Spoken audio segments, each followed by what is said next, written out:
You never think it's going to happen to you. Not really. Not until it does. I remember the day everything changed. The day my father looked at me, his eyes cold, and said, "You're no longer welcome here." His voice was steady, but the words cut deeper than any knife ever could. I stood there, clutching the strap of my backpack, my heart pounding in my chest. My name is Sophia Carter, and at 19, I was being thrown out of the only home I'd ever known. My father's new wife, Evelyn, stood behind him, her arms crossed, a smug smile playing on her lips. She had been in our lives for less than a year, but already, she had managed to erase every trace of my mother. The walls of our once cozy home were now painted in stark, modern grays. The family photos that once lined the hallway were gone, replaced by abstract art that felt as cold as Evelyn's smile. "Dad, please," I whispered, my voice trembling. "This is my home too."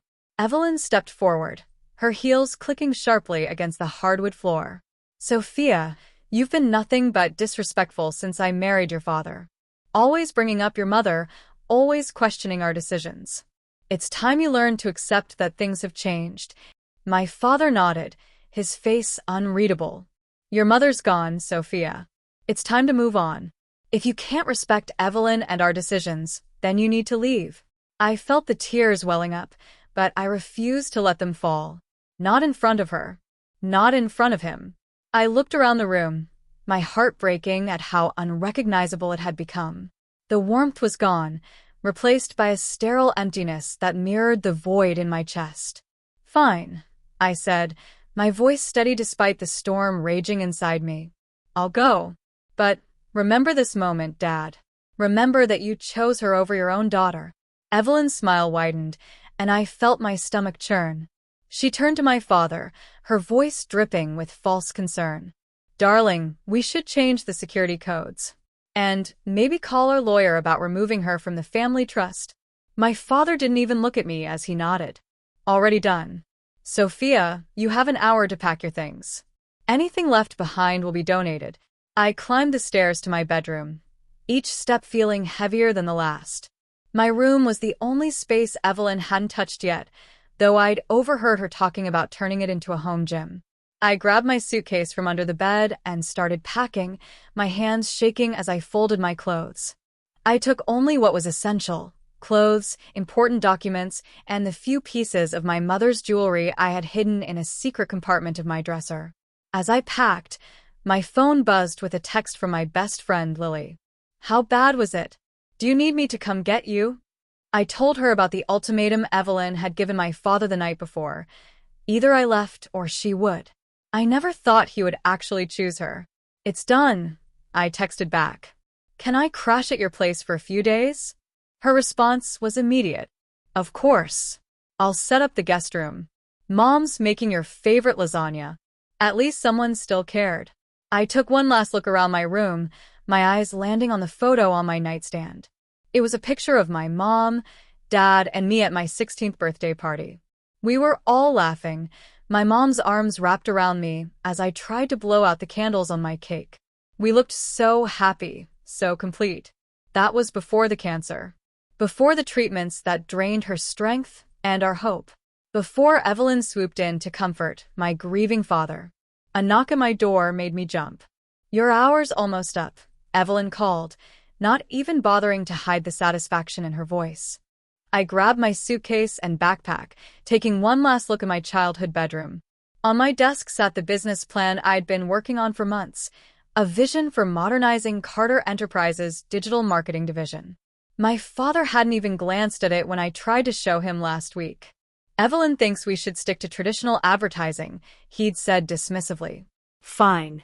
If they didn't want my ideas, I'd build something of my own. Lily was waiting outside in her beat-up Honda when I walked out. I didn't look back as I loaded my suitcase into her trunk. I didn't acknowledge Evelyn watching from the window. I didn't give my father the satisfaction of seeing me cry. "You okay?" Lily asked as we pulled away from the mansion I'd called home for 19 years. "No," I admitted, finally letting the tears fall. "But I will be." That night, lying on the pull-out couch in Lily's guest room, I opened my laptop and pulled up my business plan. The core idea was solid, a platform that would revolutionize how small businesses handled their digital marketing. Carter Enterprises had always focused on big corporate clients, ignoring the massive, untapped market of smaller companies who couldn't afford enterprise-level solutions. I worked through the night, fueled by a mixture of anger, determination, and Mrs. Thompson's incredible lasagna. By morning, I had registered my own company, Aurora Digital Solutions. The irony of the name wasn't lost on me. I was rising from the ashes of my old life to build something new. The next few months were a blur of couch surfing, part-time jobs, and endless coding sessions. I had taught myself programming at 14, much to my mother's delight. "The future is digital, sweetheart," she'd said, buying me my first laptop. Never stopped learning. Lily stuck by me, letting me use her family's garage as my office when I wasn't working my shifts at the local coffee shop. Her mom, Mrs. Thompson, kept me fed and refused to accept rent money, saying I needed to put everything into my business. "Your mother was my best friend," she told me one evening, watching me work. "She'd be so proud of you, Sophia. And so angry at your father." 6 months after being kicked out, I launched the beta version of my marketing software. It wasn't perfect, but it worked. I designed it to be simple enough for small business owners to understand but sophisticated enough to deliver real results. The coffee shop where I worked became my first client. Word spread quickly in our small business district. The flower shop next door signed up, then the bookstore across the street. Each new client helped me refine the software, make it better, more user-friendly. 1 year after my father threw me out, Aurora Digital Solutions had 50 clients and was turning a small profit. I moved into my own tiny apartment, though I still had dinner with the Thompsons twice a week. I saw my father exactly once during that first year. He was leaving an upscale restaurant with Evelyn, both of them dressed for what was probably another charity gala. I was heading to my evening shift at the coffee shop, wearing my barista apron and comfortable sneakers.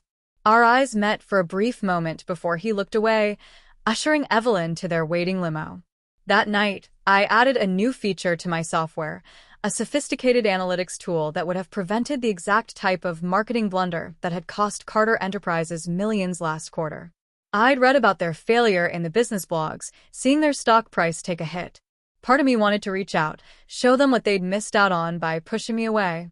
But a stronger part knew I needed to focus on my own path. Aurora was growing faster than I could handle alone.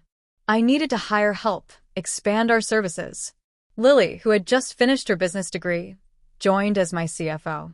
"Someone needs to handle the money while you're busy being a tech genius," she said with a grin. 2 years after being disowned, Aurora Digital Solutions had 20 employees and offices in a converted warehouse downtown.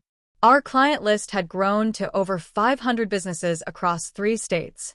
The software had evolved into a comprehensive marketing suite, with features that larger competitors scrambled to copy.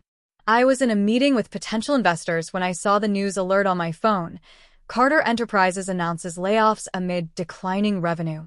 The article mentioned outdated strategies, failure to adapt to market changes, and increasing competition from newer, more innovative companies. That evening, as I worked late in my office, my phone rang with an unknown number. I almost didn't answer, but something made me pick up. "Sophia?" It was my father's executive assistant, Margaret. She'd been with the company since I was a child. "I know I shouldn't be calling, but things are bad here. Evelyn's convinced your father to sell off the digital division entirely. The board is in chaos. I thought you should know." I thanked her for the information, then sat in silence for a long time, staring at the framed photo on my desk, my mom and me in her office at Carter Enterprises, both of us grinning as I sat at her chair, pretending to be the boss. "Watch this space, Mom," I whispered. "I'm just getting started." The next morning, I called an emergency meeting with my executive team. "We're going to need more servers," I announced. "A lot more. It's time for Aurora to spread its wings." 3 years into running Aurora Digital Solutions, I received an invitation that made my heart stop. The Tech Innovation Awards, Rising Star category nominee. My company was being recognized as one of the fastest-growing digital marketing firms in the country. The irony wasn't lost on me. The award ceremony would be held at the same hotel where Carter Enterprises had celebrated its 20th anniversary, the last event I'd attended with both my parents before Mom got sick. "You have to go," Lily insisted, waving the invitation in my face. "This is huge, Sophia. National recognition. Plus," she added with a sly grin, "Carter Enterprises always attends these events." I smoothed down my blazer, studying my reflection in my office window. At 22, I was running a company valued at over $50 million. The scared teenager my father had thrown out was gone, replaced by someone stronger, more determined.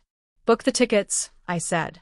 The night of the ceremony, I chose my outfit carefully, a sleek black dress that projected confidence and success, paired with my mother's emerald pendant. My hair, which Evelyn had always criticized as too unruly, was styled in elegant waves. The hotel ballroom was packed with tech industry elite. I spotted my father and Evelyn almost immediately. They were seated near the front, as befitting one of the industry's oldest companies, though not at the premier table they'd occupied in previous years. I was led to a table with other nominees, acutely aware of the whispers following me. At 22, I was the youngest nominee in the ceremony's history.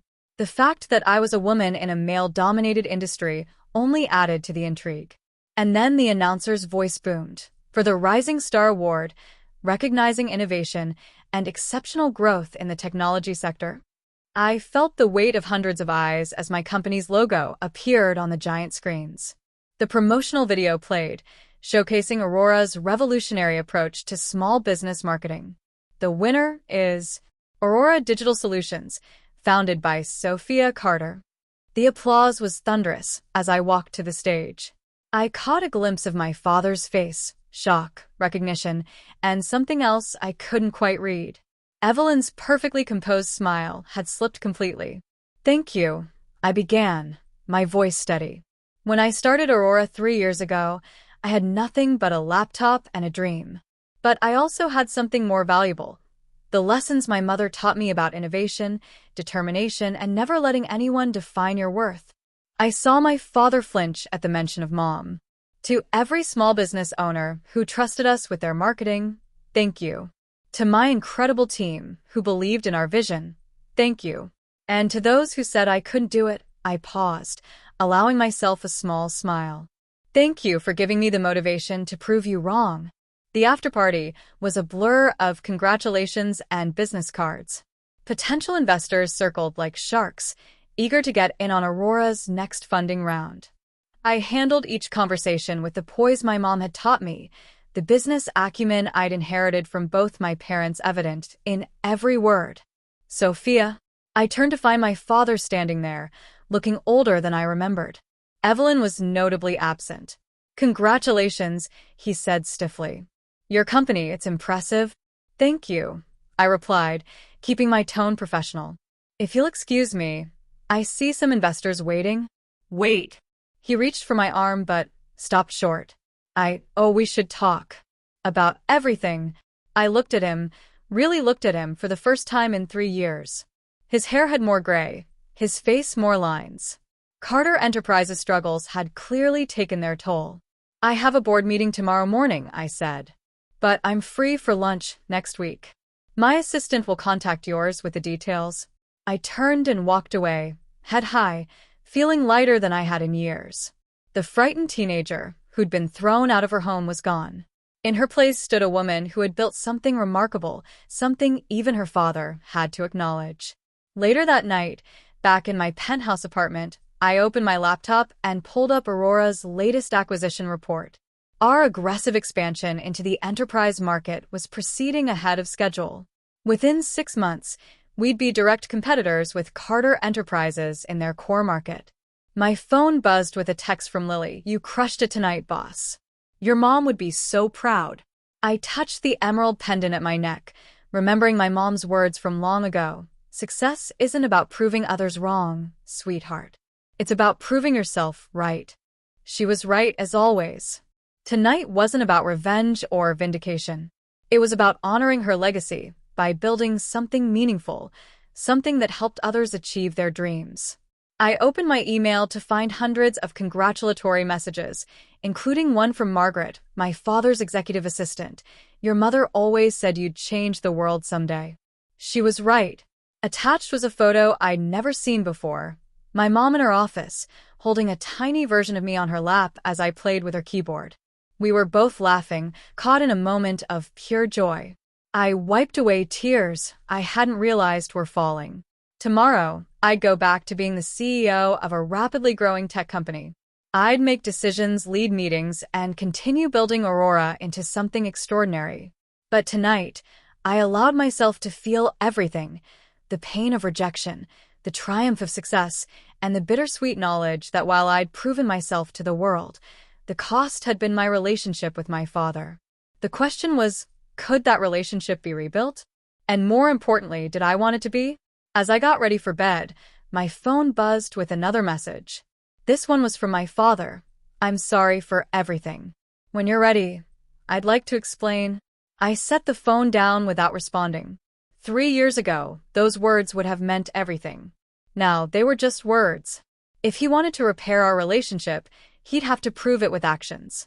The view from my penthouse showed the city skyline, including the Carter Enterprises building, its logo glowing in the night. Soon, Aurora's new headquarters would stand even taller, a testament to how far I'd come. But first, I had a lunch meeting to prepare for. Something told me it would be the most important meeting of my life. The day of my lunch meeting with my father arrived sooner than I expected.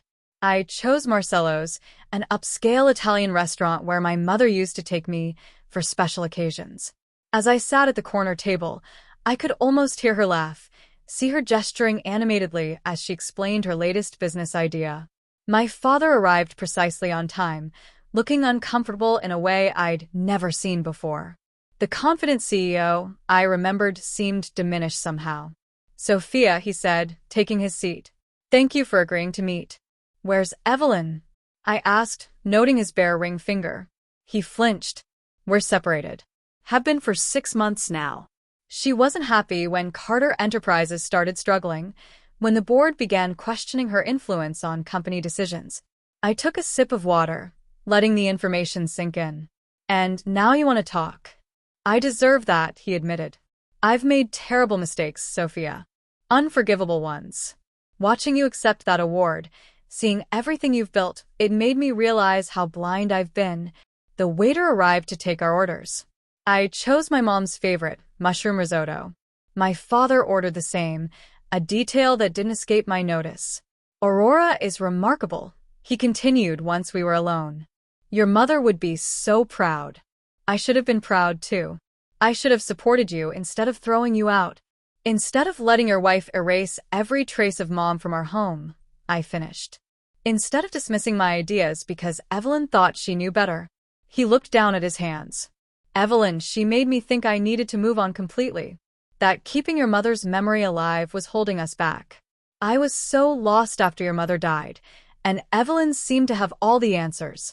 Mom's death hurt me too, I said quietly. I needed my father. Instead, I got a stranger who chose his new wife over his daughter. The food arrived, but neither of us touched it. The board is pushing for new leadership at Carter Enterprises, he said finally. We've fallen behind, lost market share. Your marketing software, it's exactly what we needed 3 years ago. What you tried to show me before you kicked me out. I finished his thought. Is that what this is about? You've seen my success, and now you want to what? Partner with Aurora? Have me save Carter Enterprises? No, he said quickly. Well, yes. The board has suggested reaching out about a potential collaboration. But that's not why I wanted to meet. I needed to apologize. To try to explain. Even though there's no explanation that could justify what I did, I studied him carefully. The arrogance was gone, replaced by something that looked like genuine remorse. Tell me about Evelyn, I said. The real story. He sighed heavily. She's been having an affair with one of our major shareholders. Has been for at least a year. All those changes she pushed for at the company, they benefited his investments. I was too blind to see it. And our house? Mom's things? In storage, he admitted. I couldn't after Evelyn left. I couldn't look at what she'd done to the place. Your mother's collections, her photos. I saved everything. I felt tears threatening, but held them back.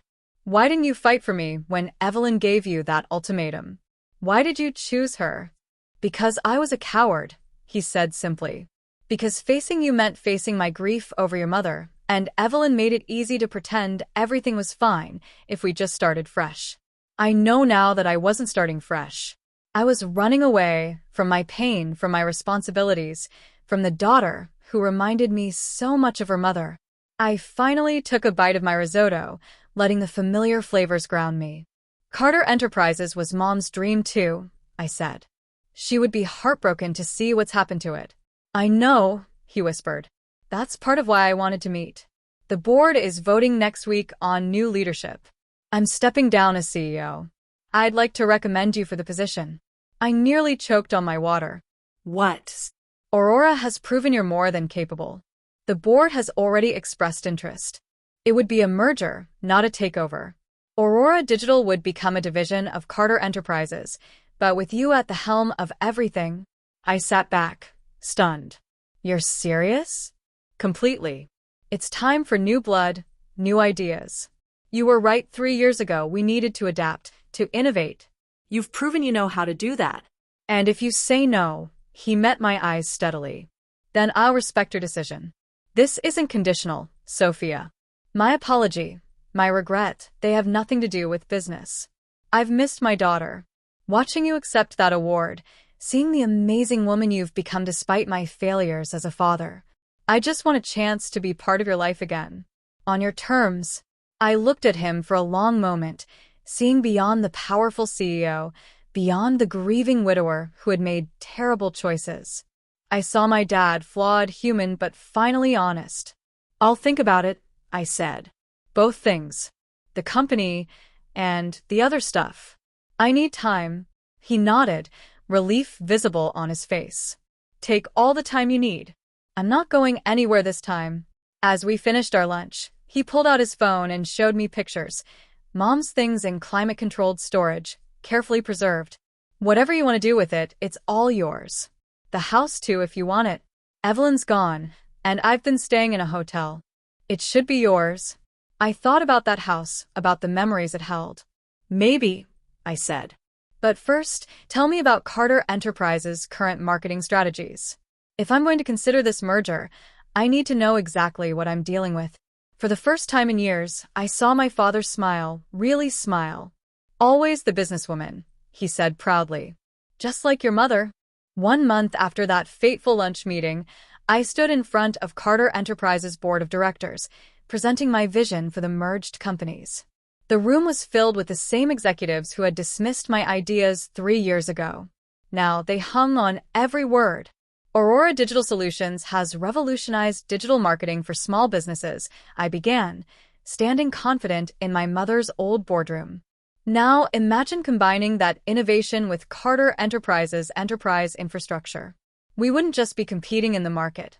We'd be redefining it. The presentation lasted 2 hours. I outlined my plans for restructuring, modernization, and expansion. This wasn't just about saving Carter Enterprises anymore. It was about creating something unprecedented in the industry. Any questions? I asked, concluding my presentation. The board chairman, Mr. Harrison, who'd known my mother for 20 years, spoke first. I think I speak for everyone when I say this is exactly what Carter Enterprises needs. The vote is unanimous. Welcome home, CEO Carter. The news of the merger sent shockwaves through the tech industry. Aurora Rising. How Sophia Carter reclaimed her family legacy, read the headlines. Business magazines clamored for interviews, wanting to tell the story of the daughter who'd been cast out only to return triumphant. But I had more important things to focus on. The merger wasn't just about business, it was about healing, about honoring my mother's legacy while building something new. My first official act as CEO was to rename the company Carter Aurora Enterprises, combining both legacies. The second was to restore my mother's old office to its former state, bringing her photos and awards out of storage. She would have loved this, my father said, helping me hang her favorite painting, a phoenix rising from flames, which had inspired my company's name. The merger, the modernization, all of it, our relationship was still fragile, but we were both trying. He'd started therapy to deal with his grief over Mom and his guilt about Evelyn. I began sharing Sunday dinners with him, slowly rebuilding trust through honest conversations about both business and family. Lily, now our CFO, watched the transformation with pride. "You've done the impossible," she said one evening as we surveyed the city from our new headquarters. "You've not only saved your family's company, but made it better than ever."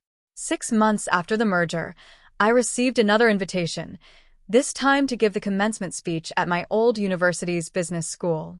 Standing at the podium, I looked out at the sea of eager faces and thought about everything that had brought me to this moment. Success isn't a straight line, I told them. Sometimes, the biggest setbacks lead to the greatest opportunities. 3 years ago, I lost everything, my home, my family, my inheritance. But I had something more valuable: determination, vision, and the lessons my mother taught me about never giving up. In the audience, I could see my father wiping away tears. Today, I run a company worth billions. But that's not what makes me successful.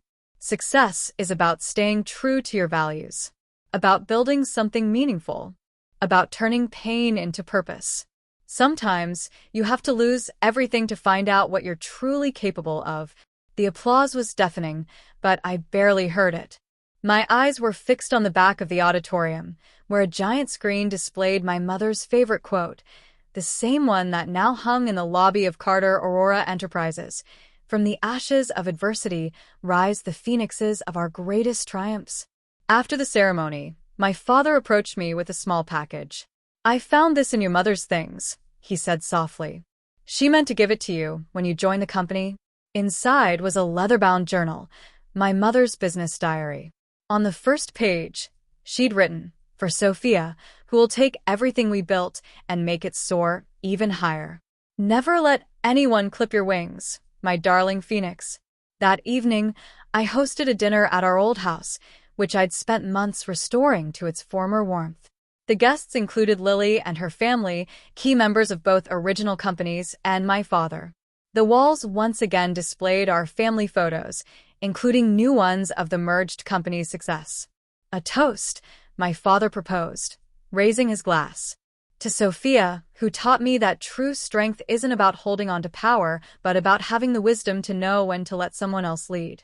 To my daughter, who didn't just save our company, she saved our family." I looked around the table at these people who had become my extended family, at the house that was once again a home, and my father, who was working hard to earn back his place in my life. Success had many definitions, I realized. Building a billion-dollar company was one kind. Rebuilding broken relationships was another. Later that night, alone in my mother's restored garden, I opened her journal and began to read. Her words, her wisdom, her love poured from every page. One passage particularly caught my eye. "Business is about more than profit, Sophia. It's about legacy, about creating something that outlives us, about using our success to lift others up. You have always been my greatest legacy, my darling. Everything else is just details." I touched the Phoenix pendant I always wore, a gift from the board to celebrate the merger, and smiled. From the ashes of rejection, I had built something extraordinary. Not just a successful company, but a life filled with purpose, with reconciliation, with love. The merger had made headlines, but the real story wasn't about business at all. It was about forgiveness, about growth, about the power of staying true to yourself, even when others doubt you. It was about a daughter who lost everything but never lost herself, who built her own wings when others tried to clip them. Carter Aurora Enterprises would continue to grow and evolve. My father and I would continue to rebuild our relationship, one Sunday dinner at a time. The wounds of the past would heal, leaving scars that reminded us of how far we'd come. But sitting in that garden, reading my mother's words, I knew that success wasn't in the destination. It was in the journey, in the strength we find when we're tested, in the wisdom we gain from our failures, in the love that survives even our greatest mistakes. The phoenix had risen. And this was just the beginning.